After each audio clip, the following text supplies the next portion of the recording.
Hi everyone and welcome. My name is Didi. This video is going to be an overview of the Dragonknight class.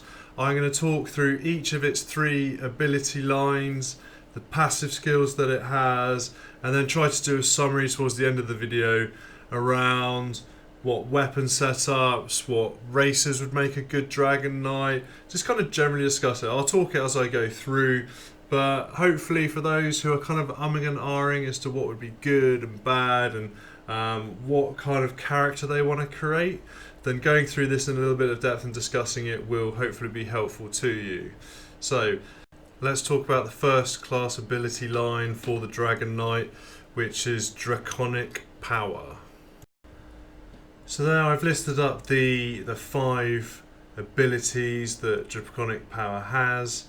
It's worth noting at the start of this video that you don't get access to all of those 5 abilities immediately. You do have to wait to unlock them and as you level up. So you get Spike Armor at level 1, Dark Talons at 4, Dragon Blood at 20, Reflective Scale at 30 and Inhale at 42. That remains static or the same through all class ability lines regardless of which class you choose. You do have that sequence of unlocking. So let's talk about the first one. Let's talk about Spike Armor. So that increases your damage resistance and returns damage to melee attackers. That's pretty much the perfect skill for a tank if you ask me. Although it's only melee attackers, that is still pretty useful. So you can pop Spike Armor and that's going to increase your resistance to damage for 17 seconds. And it's also going to reflect back, I think it's 2 physical damage. I'm not sure those stats really mean much to people at the moment, but it's going to reflect that much back. You can also morph, so as you gain skill points and unlock them, you can morph that spiked armor into better spell, and that's hardened armor as the first one after that. That returns 5 physical damage back to melee attackers for 2.5 seconds after activation. It also absorbs you up to your max health in damage, so that's really powerful. And finally, Volatile Armor is the next one you can morph into, which also deals an area damage of 20 magic damage to all nearby enemies over 10 seconds. So there's like an AoE effect that it calls in on that third one. So that's pretty useful if you're a tank. Dark Talons roots all nearby enemies and deals additional damage to all enemies not affected by Dark Talons. So it's an escape plan. So if you're getting attacked and you want to escape, run away, that is pretty much perfect to get away from people. I think it immobilizes for about 4 seconds and you're going to do about 50 physical damage when you pop it in as well. It goes into burning talons and choking talons, and essentially you add damage over time, and you also, and the choking is you slow people, increase the amount of time you're pinning them for. So that's less about tanking, more about escaping if you're a wizard, or a sorcerer I should call them. I think both of those work well, because if you're a Spike Armor, and for Spike Armor, if you've got low and you're wearing light armor and you get attacked by a melee, if I think about PvP, like another Dragonknight or a Templar or an Assassin, you can instantly hit that. That's going to stop you getting killed straight away, return back the damage, then you hit Dark Talons, and that even helps you get away whilst they're attacking you. So pretty much perfect. Okay, next one, Dragon Blood.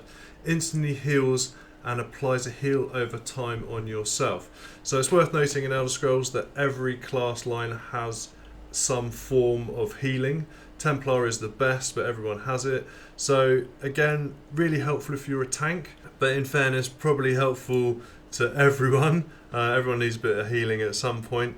It's going to it's going to heal you for about 33% of your missing health, and then increases your health regeneration by 20% for 20 seconds. That this then increases the next one up. If you want to morph it, it increases your stamina recovery, and then finally the coagulating blood is the last one, which you receive bonus healing while it's active. So pretty useful for everybody, I think. but definitely a tank could use it if you're soloing, or your healer. If you haven't got a healer within your group and you're tanking, you need to get some health back, then that's absolutely ideal. Reflective scales. So reflects incoming projectiles. This has a limited use, I would say.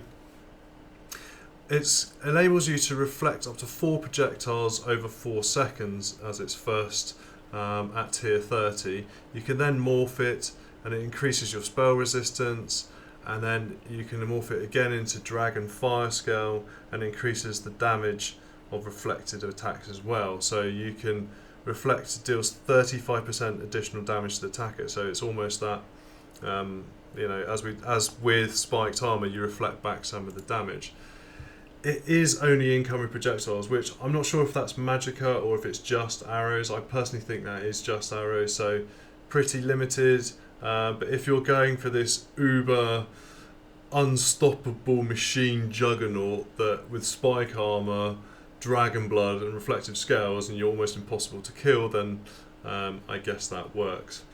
For other kind of, if you're a sorcerer or if you're looking to make more of a DPS and like an attacking type of character or a bow character, maybe that'll work. Maybe if you're arrowing and people are arrowing you back, you can use it, but it's only 4 seconds, so it's not actually that beneficial if you ask me.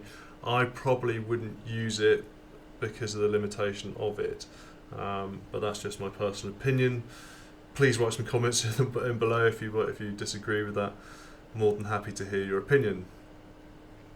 Finally, inhale, absorb health from nearby foes and deals damage to effective enemies depending on their total amount of health absorbed. The ideal healing spell. Not only do you heal, but you also damage the enemies. That is going to scale, as we talked about before, of how much magicka you have, and that is kind of one of the quirky things about a Dragonknight, that all of these are spells. Therefore, if you want to heal more and damage more, you need magicka. But as a tank, then actually you're probably looking at more building out your health.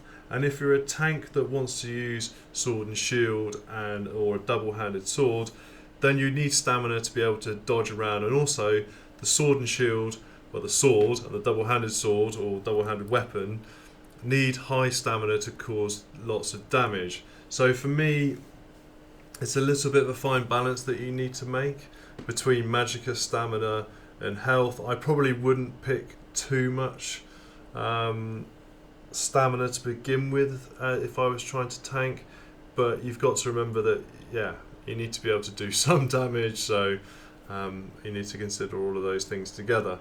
But definitely a really useful spell for a tank, or just in general if it's PvP or everyone can use inhale. But certainly think the Draconic Power ability line is centering around healing, reflecting damage, which is for me pretty tanky. The 5 class ability lines.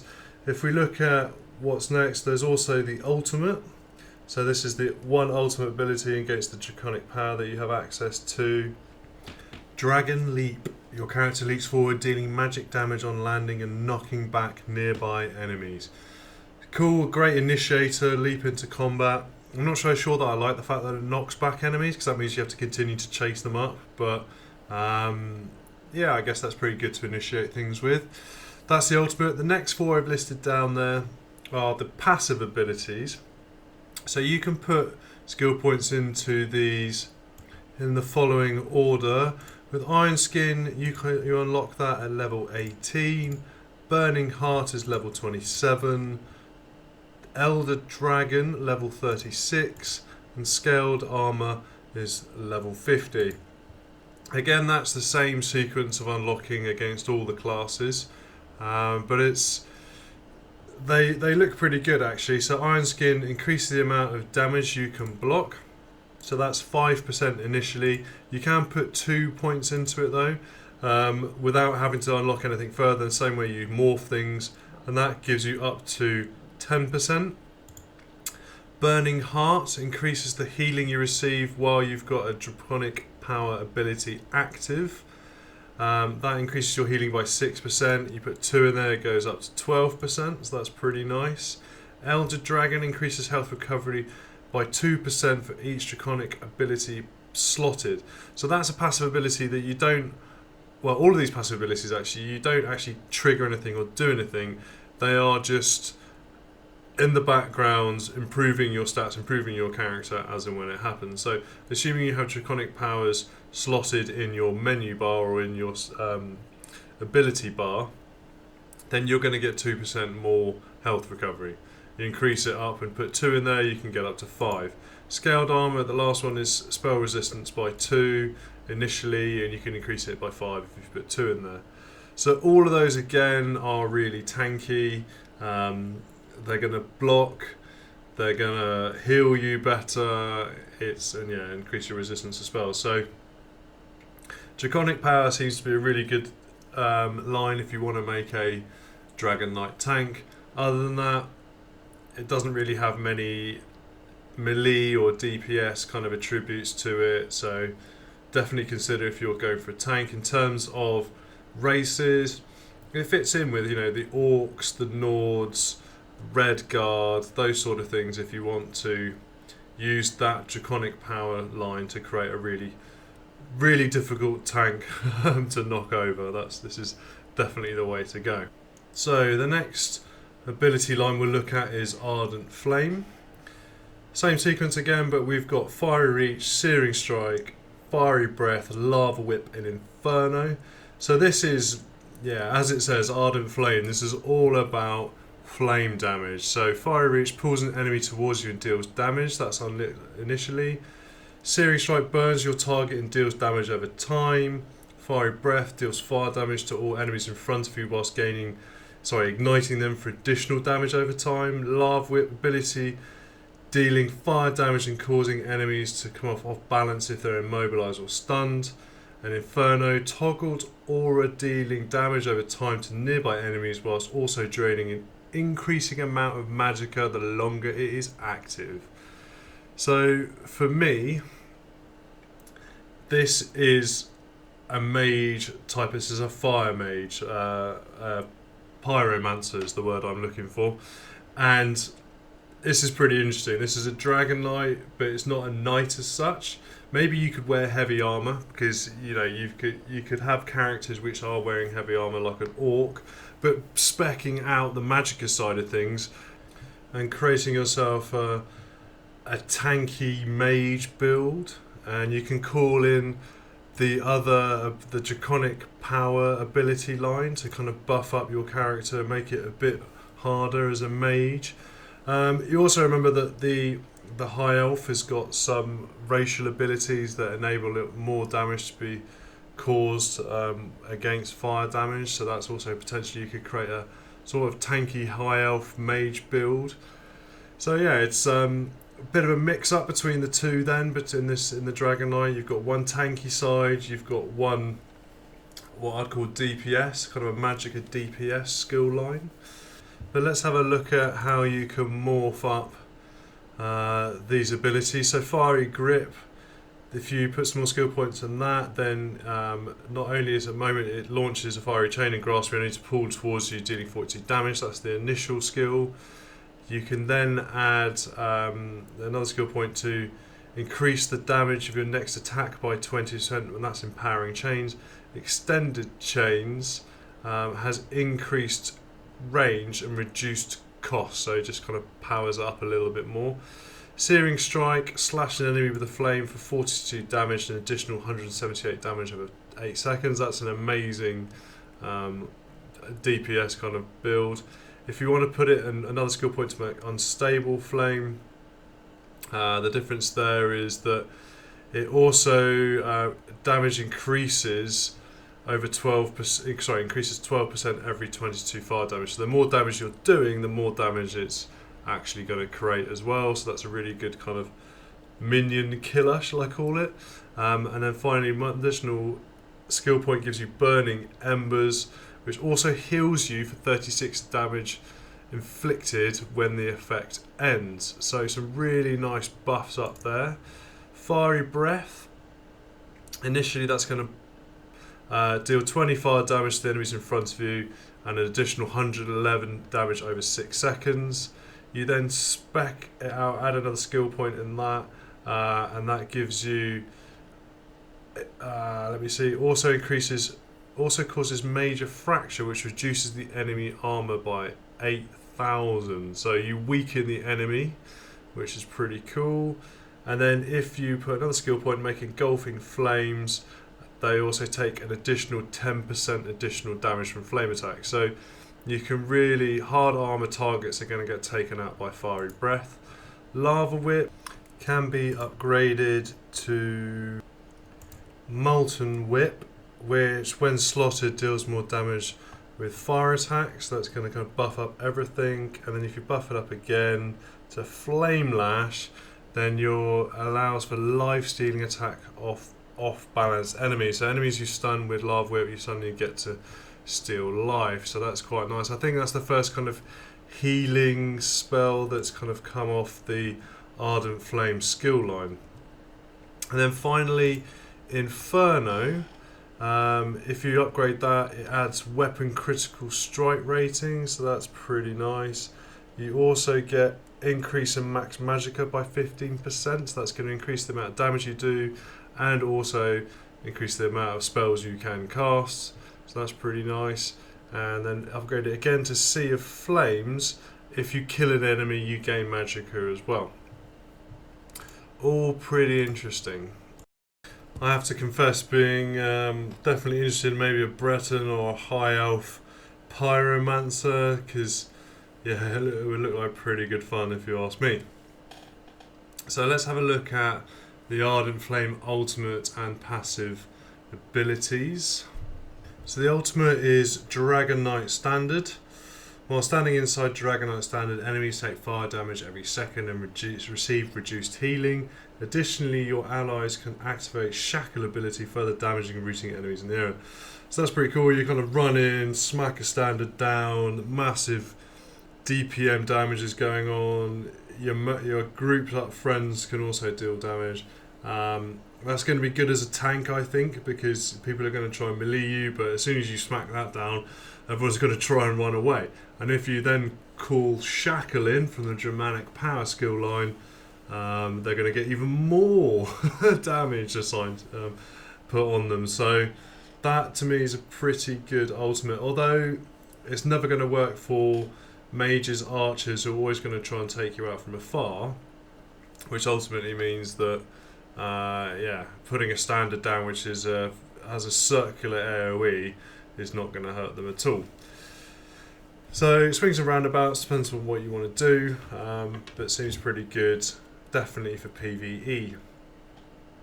So in terms of passive then, you've got Kindling, increases damage dealt by burning effects. Now that increases your flame damage by 33%, which is enormous. You've got to remember you have to wait until you're level 18 to get that, but 33% is a lot. And that's your burning effect, just to be clear, that's burning. That's not fire overall, that's the burning effect. And if you put another skill point in it, that goes up to 66. Warmth, you can damaging enemies with Ardent Flame abilities, also reduce their movement by 15% for 2 seconds. So that's really good. So, okay, you wait till level 27 to get it, but all of your Ardent Flames are going to cause the enemies to slow down. So as a mage type character, you're going to always be able to kite around people because of your ability to slow their movement. If you put another point in it, it goes to 30% for 4 seconds. So I reckon that would be really good with PvE personally, and you'd never be able to catch. No one would be able to catch you. You'd just be running around. Searing Heat is the next one. Increases the duration of Fiery Breath, Searing Strike and Dragonknight abilities for 2 seconds. So that's an overall buff of your character. Put another point in it, and it just increases it a little bit by 3%. You get 3% extra ability. And then World in Flame is the last one. Probably my favourite name for a passive ability, World in Flame. In, to be honest, quite a sadistic way. A World in Flame sounds quite cool. Increases the damage of flame-based area of effect abilities by 3%. put another point in it, so it's 6%. So that's going to help with your fiery breath, the Inferno, the Dragonknight standard. That's also quite good, and that's going to buff it up quite nicely. So a really interesting, as I said, and a really interesting ability line, the Ardent Flame. Definitely what I'd recommend for a Pyromancer build. If you've got loads of Magicka, loads of kiting ability, then yeah, this is the way to go. However, you're going to be, if you're using light armor, you're going to be really vulnerable unless you start speccing out some of the Draconic Power, or some of the next skill line, which let's move on to that, and that is the Earthen Heart. So let's have a look at the first ability on the list, which is Stone Fist. Hurls a rock at an enemy, dealing physical damage and knocking them down. That's pretty cool. To have a knockdown at level 1 is really useful. When it comes to crowd control, pinning down larger enemies than yourself so you can deal damage with them being incapacitated, is not something I've seen in many kind of level 1 abilities. So that's pretty good. Molten Weapons. Aura which increases the power of nearby allies, you get double the amount. It's not quite clear, so apologies, that's not quite clear on the text there, but it actually charges your weapons, so you get an increase of damage of your heavy attack by 40%, and your allies get something similar as well, not as much, so they would get 20%. So you kind of buff up your weapon by using that. Obsidian Shield conjures a shield around nearby allies which absorbs a percentage of the damage they take. You receive double the amount of shield. So again, it's a kind of a group ability, and both of these are really helpful for you being a support type of character, which is quite cool if you're doing dungeons or PvP. But also quite good. I mean, you've got a kind of a nice balance there between crowd control, increasing your weapon damage, and also being able to shield yourself. So the next one, the fourth on the list, Petrify, affects your enemy with a long stun duration. After certain damage is taken, your enemy will the stun will break. So you freeze someone, but if they take a certain amount of damage, they're going to break that stun. So that is less group up, because sometimes, or what I find with groups, is that people tend to go a bit crazy and not really concern themselves that you just petrified someone. So I would say that's probably more effective soloing, but effective nonetheless. They also do take a little bit of damage when the effect ends, but not a huge amount in fairness. But it does stun them for about 20 seconds, so that is a long stun. So pretty good ability if you ask me. Okay, so final ability then is Ash Cloud. Snares enemies affected by it, increases their chance to miss attacks. Can also use Ash Cloud synergy. So if I talk about that a little bit more in depth, they do take fire damage every half second to 15 seconds, so that's quite nice and AoE. And they also get their enemy gets movement reduced by 70%. That's actually really powerful. So as a tank type of character, or even a melee DPS type of character, in a big crowded situation, you can pop that. People are going to take AoE damage, plus won't be able to escape it. That's a really nice ability. So if I run through some of the increases that you can add to these, so for Stone Fist, if you put another point in that, 1 point is going to give you increased range and increased damage by 20%. Stone Giant is another point after that. You also gain Minor Resolve, so you increase your armor for 15 seconds after casting it, which is sort of useful. It's ultimately it's almost an initiator, that the Stone Fist.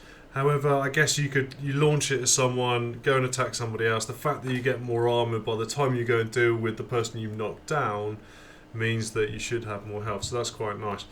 Molten Weapons, an increase in point on that, increases the duration of the ability for more than 8 seconds. So you get an 8-second increase bonus, 40% on your heavy attacks. Putting another point increases the ability time, and if you increase another one, it increases the amount of damage you inflict on low health targets. So a bit of a finisher. Obsidian Shield, if you put another point in that, that also gives you major mending, which boosts the effects of your healing abilities by 30% for 7 seconds. Sort of useful, but depending on your character, you might not have that much healing, and it's only your healing abilities, so it's not people healing you. So that's not great, but certainly could be useful. And then Fragmented Shield is the next one up from that. That also, when the effect ends, your shield shatters, causing magic damage to nearby enemies. So a bit of damage caused as part of what is a fairly defensive spell. Then if we look at Petrify, the next one up from that gives you Fossilize, and the addition in that roots the enemy after the disorientation or the Petrify ends. To be honest, because it's so long and you stun them for 20 seconds, I don't actually see the benefit of that too much. Yes, you can disorient people at the end of it, or root people at the end of it. Yeah, I'm not that keen. It's 2.5 seconds over 20 seconds, so it's not that much beneficial. Adding another point gives you Shattered Rocks, very similar to the Fragmented Shield ability. You actually just give some damage AoE after it. Not AoE, sorry, you just damage them after they come out of the Petrify spell. Okay, and then finally, if I move on to Ash Cloud, if you put another skill point on that, the snaring ability or the movement speed being reduced by 70% continues for 2.5 seconds after they leave the area. So that's quite useful in PvP only, probably, because I'm sure the PvE guys will just continue to attack you regardless. But that sounds pretty good for slowing people down, be able to catch them up, continual damage, especially if you're like a melee DPS character. You're going to be able to chase people down quite nicely. And then if you put another point in it, it deals damage when you cast. So you kind of get a burst effect and then the flame damage every half second for 15 seconds. So overall, the class abilities for the Earthen Heart are kind of a mixture. You've got some... the Obsidian Shield is quite defensive, but the Stone Fist is quite crowd control and aggressive. Molten Weapons is around melee DPS. Petrify is around crowd control. Ash Cloud AoE. So it's a nice balance actually with Ardent Heart. It's not too defensive. It's not. There is definitely some offensive stuff in there. So as a Dragon Knight, you can almost choose which way you go. You can pick up the Draconic Powers if you want to be a tank and then use some of these things. The Ash Cloud will definitely help you as a tank because people just won't be able to get away from you and won't be able to attack you and just be really frustrated. Obsidian Shield helps as a tank. Stone Fist, you're going to knock people down, stop them attacking you, cause more damage. Molten Weapons, you're kind of limited to the amount of probably damage you can do as a tank anyway, so you can call in Molten Weapons and do more. And Petrify, crowd control, stop people attacking you, which is what a tank should be doing. Not only should you be able to absorb damage, but you need to be able to stop people attacking you, which Petrify is going to do. You just pin one enemy, they can't touch you for 20 seconds. By the time you get back to them, you've probably killed all of their mates, and that would be ideal. Alternatively, if you want to go for a melee DPS, you call in your fire, all the fire stuff, the Ardent Flame skill line, but you also get a little bit or sufficient enough crowd control with Petrify, Obsidian Shield, and Stone Fist to some degree to stop people attacking you. Stone Fist, yes, that's useful for knocking people down. It's not really going to help you be a tank, but it's certainly going to stop too many people attacking you, and it's level 1. But you only get Obsidian Shield and Petrify at quite high levels further up, so you're definitely going to be more aggressive if you go for Earthen Heart and the Ardent Flame skill lines. But that. Okay, so if we look at the ultimate and passive abilities of the Earthen Heart, Magma Armor is the ultimate, limits the damage you receive by a percentage of your health and deals fire damage to all enemies near you, dealing physical damage, knocking them down.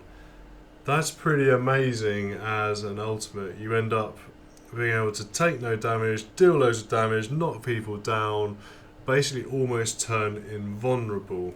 It's sort of similar to the ultimate on or some of the Draconic Powers skill line, like the spiked armor, but being able to knock people down and reflect back, I'm sure the actual damage it inflicts will be much greater as well. So I think as a tank you really want that. If you go into a big boss fight, I guess it depends how long it lasts, but in a big boss fight, being able to pull that one out, or even in a crowded, if you're in a dungeon against multiple enemies, popping that ultimate is gonna help you massively. So if I look at the passive abilities, Eternal Mountain, so that increases the duration of all Earthen Heart skills, so that's quite good, just a general buff up. Battle Roar, when you activate your ultimate ability, your other resources are restored by a certain amount. That is actually your health, your stamina, your magicka. You're just going to gain a little bit of that every time you hit an ultimate, so that's quite nice. That's a lot of survivability that potentially you create by having Battle Roar. Then you've got Mountain's Blessing. So activating an Earthen Heart ability gains additional 1 ultimate and gives you minor brutality to all allies within 30 meters, increasing weapon damage for 5% for 10 seconds. So that's quite nice. So anytime you use any Earthen Heart ability, you're going to get an ultimate, and if your ultimate's Magma Armor, then you're pretty much invulnerable. So to me, that's amazing. And then finally, Helping Hands, when you use Earthen Heart abilities, restores 2% when activating an 2% stamina when activating an Earth Heart ability. So again, you're buffing yourself up every time you actually cast one of these spells, and things like Molten Weapon, Stone Fist, I'm pretty sure you'd cast a lot, and that enables you then to get into Magma Armor. It's like a self-perpetuating class ability, to be honest.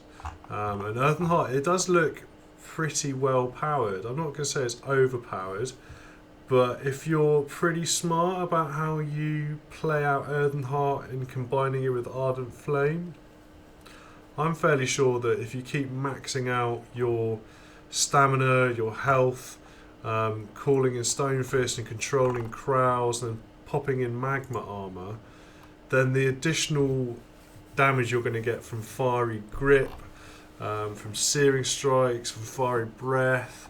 I'm not really massively keen on Lava Whip in comparison to Stone Fist or Petrify.